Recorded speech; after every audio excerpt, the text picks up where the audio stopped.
बिस्मिल्लाहिर्रहमानिर्रहीम। अस्सलाम वालेकुम। आज हम बना रहे हैं तुरई मसूर की दाल के साथ।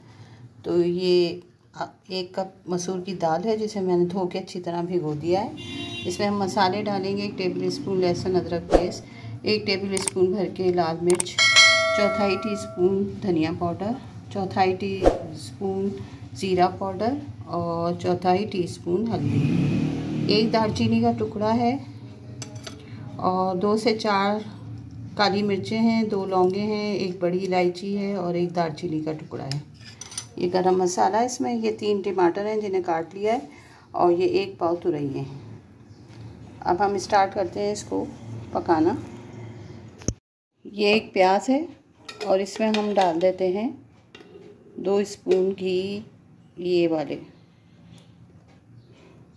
जिससे मैं बना रही हूँ वही स्पून हम 2 स्पून घी ले लेते हैं, ये देखें। और इसको हल्का सा हम पिंक कर लेते हैं।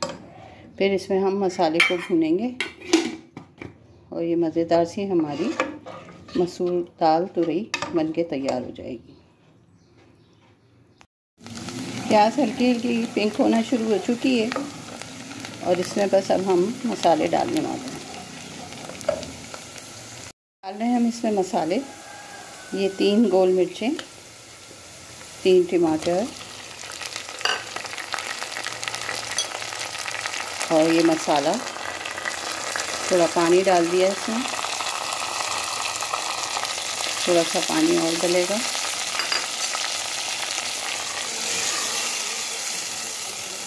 और ये हमारा एक साबुत रह गया, इसको भी कट करते हैं अभी।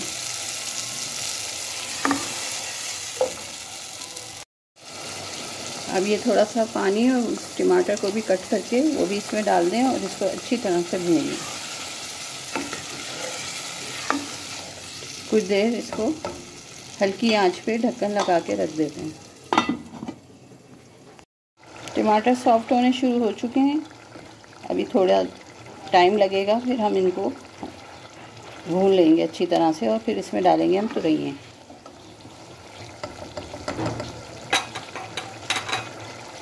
मसाला काफ़ी अच्छी तरह से भून चुका है। इसमें डाल दें तुरई और इनको भी 1 से 2 मिनट हम भून लेते हैं।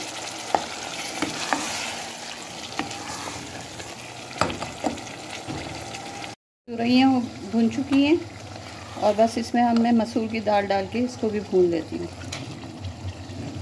1 से 2 मिनट ही भूनना है और हल्का सा डालेंगे पानी।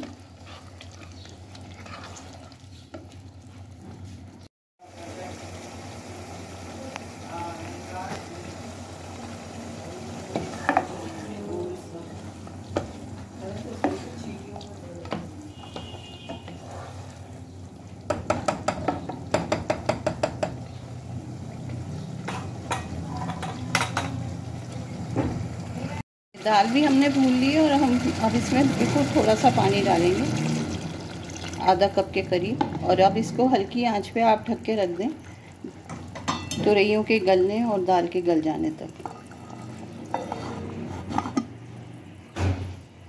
तैयार हो गई है ये हमारे तुरई मसूर दाल। और अब इसमें आप डाल दें हरी मिर्चें। 2 हरी मिर्चें मैंने बारीक काट ली, बारीक नहीं मोटी हैं, और 3 साबुत रख दी हैं। और ये थोड़ा सा पिसा हुआ गरम मसाला और ये हरा धनिया। बस इसको 5 मिनट दम करके फिर मैं इसको डिश आउट करती हूँ और आपको दिखाती हूँ इसकी फाइनल लुक।